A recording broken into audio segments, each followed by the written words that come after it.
Hello and welcome to episode 145 of Simply Tax. It's Tuesday, May 31, 2022, and today is a very significant day for us. Why? It's our last episode of the podcast. It's being brought to you by BKD, that is.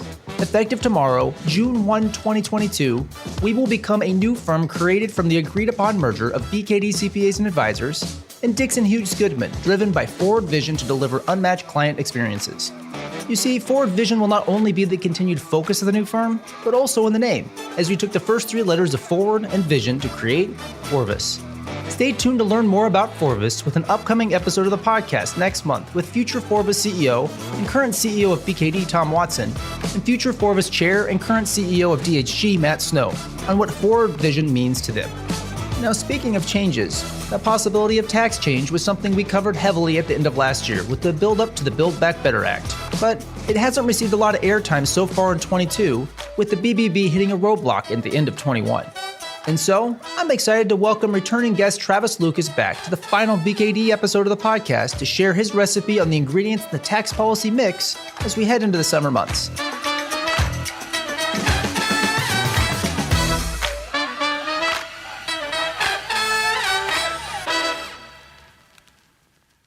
It's great to sit back down with you again, Travis. You know, it's been a little bit here. It doesn't maybe feel like it's been a little bit just because I think time these days just seems to the days fly off the calendar.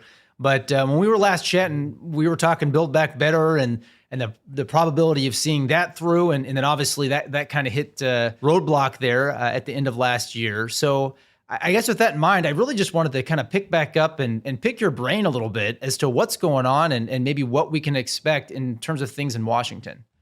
Yeah, you're right. Our last podcast, which I think was maybe in October, that October timeframe here in Washington, there was a lot of at least expected momentum with Build Back Better. In September, the House Ways and Means Committee, House Energy and Commerce Committee had passed out their bills, their portions of healthcare and tax and social welfare aspects that were going to be in Build Back Better. And that was kind of the last of it. The Rules Committee did assemble the text. They got it to the House floor. Of course, the House did their thing, but they never really could get any momentum on the Senate side. And that really came to a head in December. So much so that when the Senate Democratic leadership were counting their votes, really around Thanksgiving, they saw that, look, we may not even have 48 votes, much less 50. And as everybody knows, probably listening to this right now in the Senate, that Senate's divided, 50 Democrats, 50 Republicans, but because of the Vice President, Harris, being able to have that 51st vote, the Democrats control the Senate. But there wasn't enough votes to get that done. And that has remained to be the case all the way to the present. And here we are, the third, really fourth week of May. So that's where Build Back Better is. Now, that is not to say that there aren't attempts to try to resurrect at least some semblance of Build Back Better, whether that is to slender it down, take some things out, revamp it, those things, those types of conversations have been going on, and we can talk about those. But for the most part, there's not any groundswell. There's nothing. I mean, you'll kind of hear it in talking with folks on Capitol Hill, but that's not really what they're talking about. They're talking about other things that are more possible pieces of legislation, not necessarily passing Build Back Better. Yeah, maybe we can unpack what some of those are, because I do think that, again, I go back to a lot of the conversations that I have and sharing the questions that I get, and it generally is around what's possible. But we did get pretty far, I guess, in the process. Obviously, not far enough that we saw the Build Back Better. But you mentioned some of the provisions were really drafted up and made some progress. I mean, is it possible that some of those, as we look at some of the other things that are possible, can come off the shelf, so to speak, and get kind of plugged in? Is that maybe the way you would see that working? Or how would all this kind of fit together in terms of what's possible? The problem now really is not so much Democrats versus Republicans, which has always been the issue with Build Back Better, but now really within the Democratic caucus itself because of the more what they call moderate Democrats versus the progressive wing of the party have different thoughts on what should be content-wise within that package, that Build Back Better package. Because everybody is looking towards the November elections. They're not looking real good for the Democrats.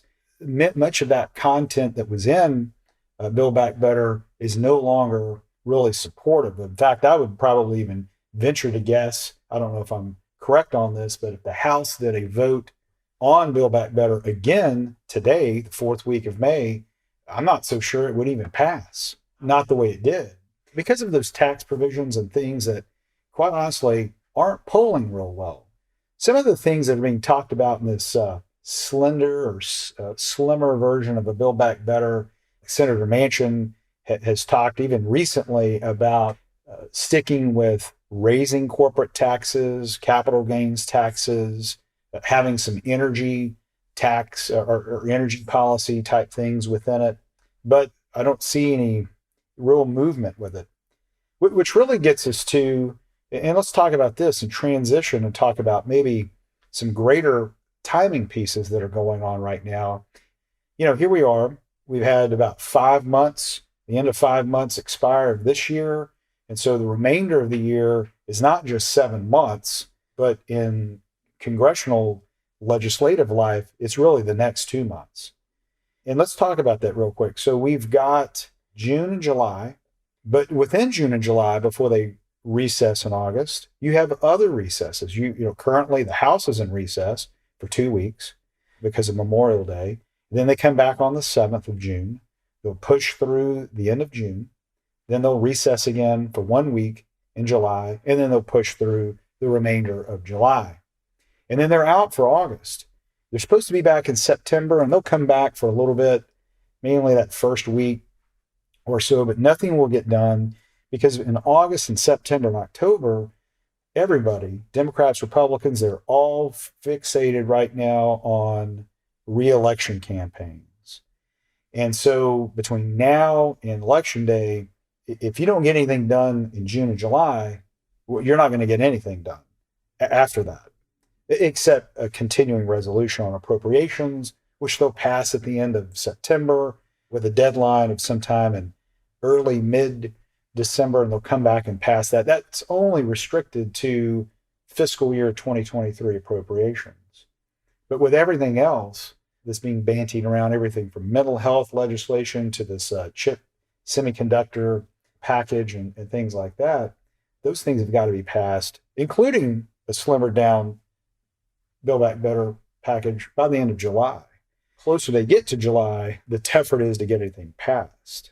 And then every single provision that's out there, not just in certain bills, but because these legislative vehicles are so large, like this chip semiconductor package, there's a lot of things in that everything's being vetted to look like, how would that impact me in this upcoming cycle? I mean, that's always the case, but it's more acute right now because of the polling and how all that's looking for the next Congress. You mentioned the sentiment's changed from maybe where we were Build Back Better December in the House to today. Is it really the upcoming election and just getting closer to it? Is it maybe a few other factors that are coming into play there? Perhaps, but what everybody's talking about when you talk with staff, both parties, both chambers, they'll talk policy, but they do it definitely within a political lens. Right now there's a 5-6 seat delta in the House. It's as I've stated, it's even in the Senate. A lot of the polling right now is talking about internal polling is talking about potentially a 35 up to maybe high 40s flip in the House, whereas the Senate was kind of thought that it wouldn't flip, and it still may not. A lot of internal polling is suggesting that the Senate could flip by 2 seats, if not more, to Republicans. Kind of early to tell. The DCCC polling, they did an internal polling, and it was publicly released last week on their generic ballot. Very nuanced. We could get into a lot of detail, but we won't. But typically, year in, year out, even during midterm elections on the generic balloting, Democrats tend to run ahead of Republicans just on a generic ballot. But for the first time in many, many years, that generic ballot polling, this is internal polling, DCCC, Democratic Campaign Committee, showing 47 Republican percentage to 39 Democratic. And so very problematic. A recent CBS News poll that I read this morning, 70% believe the economy's bad. 74% believe that, quote, things are bad. And 65% believe that the president's too slow in reacting to things. So this spells, a lot of trouble for the Democrats. And so I'm not just airing all of this. I'm giving you this evidence to point that even the moderate Democrats, they're concerned about this. And so they're looking for, okay, we need to put some points on the board.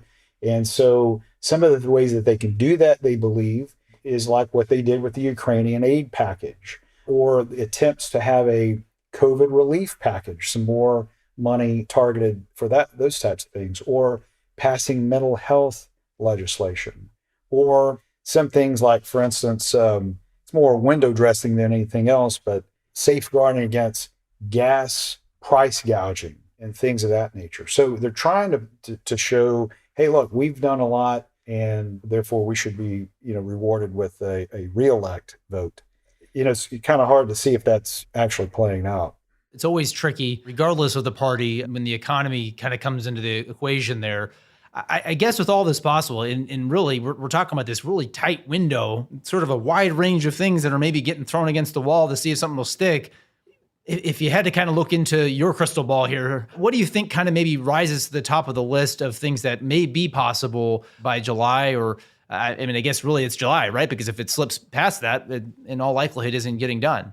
I've named a few you're going to see, and not necessarily in the news, but there's wide bipartisan support for things in healthcare related to mental health. You'll probably see some of that done by July. Those will be standalone bills that get through. There's an attempt to do a child tax credit, at least maybe upload that into a bigger, larger vehicle. I have doubts about that. But, one of the ones that may really actually gain steam is this, and I've referred to it just moments ago, this chip semiconductor manufacturing package, or what they also call a China Competitiveness bill. And this is a big, fairly omnibus type bill. There's a lot of it in there, but the crux of it is to try to incentivize computer chip manufacturing to be produced here in America rather than overseas. And this has been problematic. You've seen it in terms of being able to buy cars and a whole host of other things. So right now that bill is in conference committee. There's about a little over 100 people that are in conference committee trying to work through all of those things.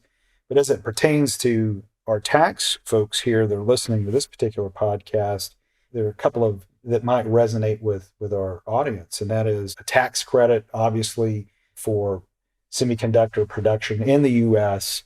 That's being pushed. It's very bipartisan, mainly by Senators Wyden, who's the Senate Finance Chair, Democrat, and Senator Crapo, the Republican, on that side.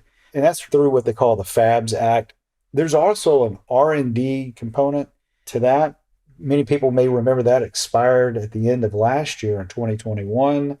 And that deals with expensing, where you could expense things in the year that those expenses were incurred rather than over a 5-year period.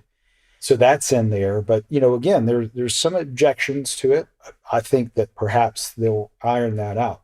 So the crux of it is you really could see this particular bill, this chip semiconductor incentivizing package, push through maybe even in June. Many people want that, if not in July. So that's really the really big package that you'll see, you'll read about. But all these other things, like, for instance, a Senator Manchin energy package, maybe not. I personally cast doubt on that, or this child tax credit that expired last year. I don't know if they can really get enough votes to get that done, especially getting it done out of the Senate. Maybe they try to attach it to a larger package. And then the other thing is this COVID relief package. That's all right now kind of being caught up in this whole Title 42 battle that's going on. It gets a little complicated. If there's any way that those things could be separated, perhaps you could see a larger COVID aid package come through. But again, it's pretty tough to determine that. But they would all have to be done really by the end of July. All of these and other ones that we haven't discussed. Otherwise, everyone's off campaigning. No, it's interesting too. You just look at the change in the sentiment, even perhaps, or maybe just the challenges with navigating the votes compared to maybe, where we were with the onset of the pandemic and kind of where we are now with COVID relief, just some of the other complexities that come into play, right? I mean, that's really been an interesting perhaps shift, or would you categorize it that as such, or what's your take on that? Just seeing how things have kind of changed, even again, from end of December to now, when we talk about things like Build Back Better. Yeah, this is my own personal view. I don't know how many people would agree with this, but I've always submitted since the early of 2021, the votes have been tough. I mean, you had a very divided electorate in the presidential election in 2020. About half the country voted one way, half the other. You have an absolute split in the Senate. The Democrats were really supposed to pick up more Senate seats. They didn't. And they really were to pick up a lot more House seats. And quite honestly, the Republicans did. So I think coming into it in the 2021, don't want to be unfair, but I think there were a lot of people kind of miscalculating votes. Did they have enough votes to get a lot of this done? But in particular, Build Back Better.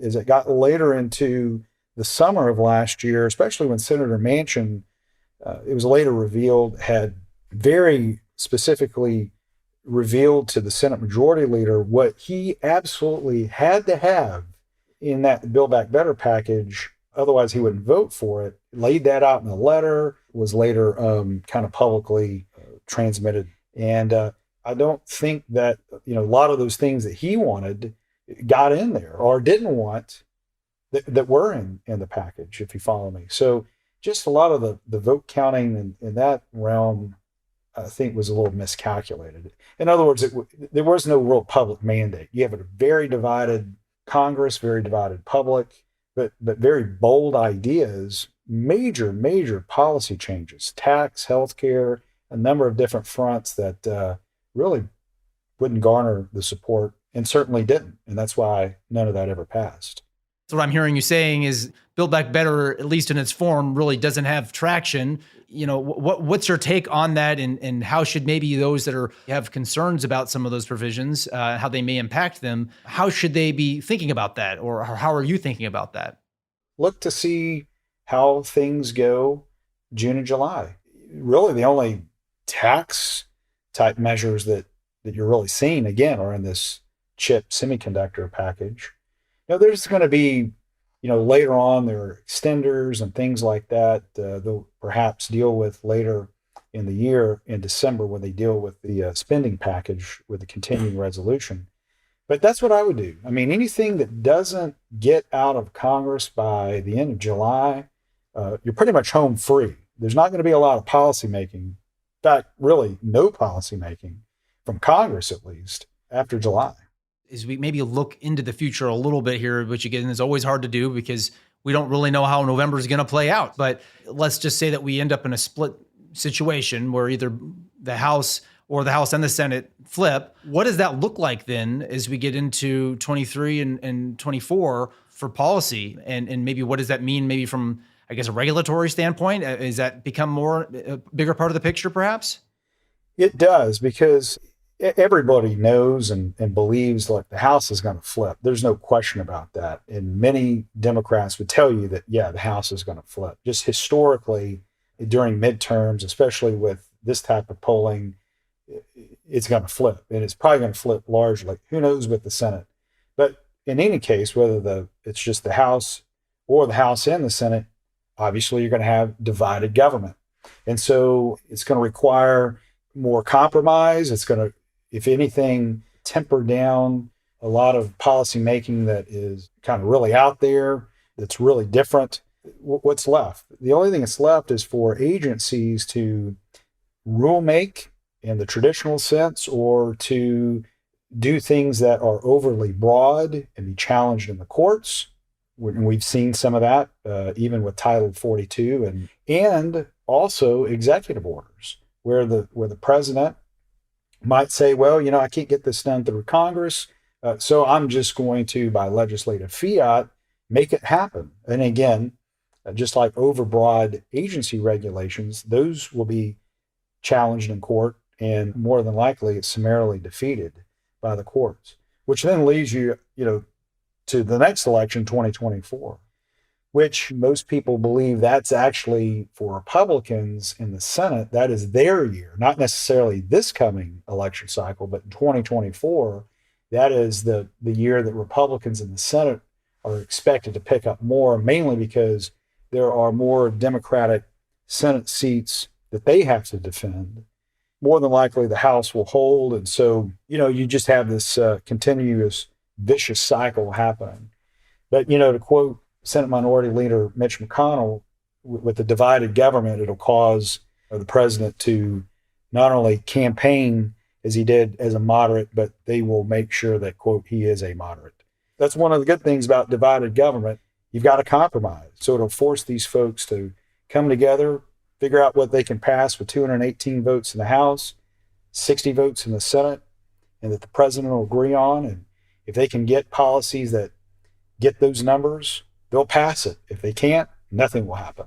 It'll be very interesting to see how it all kind of comes to pass here, Travis, I got to say. There's one other area, or one other, I guess, bucket of maybe things possible that I will ask you about. And that's kind of on the retirement area, that, Secure 2.0, I guess, if you will. Where does that fit into this conversation? I know there's been some conversations around it, but is that in the June, July window? Is that maybe in the later part of the year? Is that maybe not on the table from your perspective? What do you think? Yeah, it is. There seems to be quite a bit of bipartisan support for Secure 2.0. I'm not saying it is going to pass. Again, if it does, it's got to be done by July, but it's got a good shot of moving through. Like any piece of legislation, there are detractors or people that believe, rightly so, that they can improve upon it. No real hard objections to it. I think it's a timing issue for Secure 2.0. A lot of the things too in the Senate, the House can act a lot faster than the Senate, but in the Senate, their timing rules are a lot tougher. So just to lay out one particular bill takes many, many days. And so whether you're looking at Ukrainian aid package that they did, or COVID relief, or many of these other things, or even the president's appointees, it chews up the clock, so to speak, with what the Senate can do. So, that's an added factor into this whole June, July timeframe, is that they've got a lot of other priorities to get done, things that we're not necessarily, you guys aren't out there reading in the paper, just really chews up the clock. Not to mention all the hearings that senators have to have and things like that. And that's kind of the other thing, rightly or wrongly, is that some Republicans, they really don't want to help the Democrats on some of these bills. I'm not necessarily saying with some of these issues of broad support that have a systemic national problem associated with them, but a lot of the other things, like, why help these folks? Not saying that's right, but that is the sentiment in many quarters. So interesting how all this is going to play out. As a quick update here, last Thursday, May 26th, Senators Patty Murray of Washington and Richard Burr of North Carolina released a discussion draft that compiles several bills into the Senate's latest version of Secure 2.0. The soon-to-be-proposed legislation will be called the Rise and Shine Act, and it builds off of the House proposal. Senators Murray and Burr plan to introduce and mark up final legislation in the coming weeks. We'll dig into the proposals in both the House and the Senate versions of the bill on an upcoming Simply Tax Talks livestream, so make sure you're subscribed to our YouTube channel. Alright, as Travis and I wrapped up our conversation, I asked him to give us a takeaway, or a thing to focus on, or maybe just some advice based off of his experience watching things over the years. Here's what he had to say. Well, again, I go on like a broken record. Anything not passed by the Congress by July is not going to happen. And then there's so many other things spinning out of control, so to speak, with the economy, stock market, inflation, wars and rumors of wars, if you will. If anybody is concerned about a Build Back Better with those tax provisions playing out, don't necessarily worry about that. I would keep my eye, I would tell people, keep your eye out on government regulation. That's outside of the political process, or at least the electoral process for now. So that's going to be where, if anybody's going to be blindsided by things, it would be, on the regulatory front, maybe with executive orders, but I still see that more as something you'll see in 2023. But in terms of congressional action, passing bold changes in tax policy or economic policy, I just don't see that happening. It's just not going to happen. Now, if there's one thing that I've learned from being a student of both tax and tax policy, it's that it's pretty much impossible to precisely know where the legislative ball will go and when it'll get there. The one tried and true approach that I know is to model and plan for any potential changes so that you're prepared to make decisions if a particular provision were to become law. If you have thoughts or questions on how some of the policy proposals that we discussed today might impact you or your business, reach out to us at simplytax@bkd.com or on social media. You'll find me on Twitter, where I tweet about tax at Damien Martin CPA, on Instagram at TaxDad, on YouTube by subscribing to our Simply Tax YouTube channel, and out on LinkedIn. And finally, please let us know what you think of the podcast by leaving us a rating and review on Apple Podcasts. It goes a long way in helping others find Simply Tax. I'm Damien Martin, and thank you for listening. The information contained in this episode of Simply Tax is based on data available as of the date of its release. BKD is under no obligation to update this information if changes occur. Applying this information to your specific situation requires careful consideration of all facts and circumstances. Any information provided is not to be considered as tax, legal, or financial advice. Please consult your tax advisor before acting on any matters covered.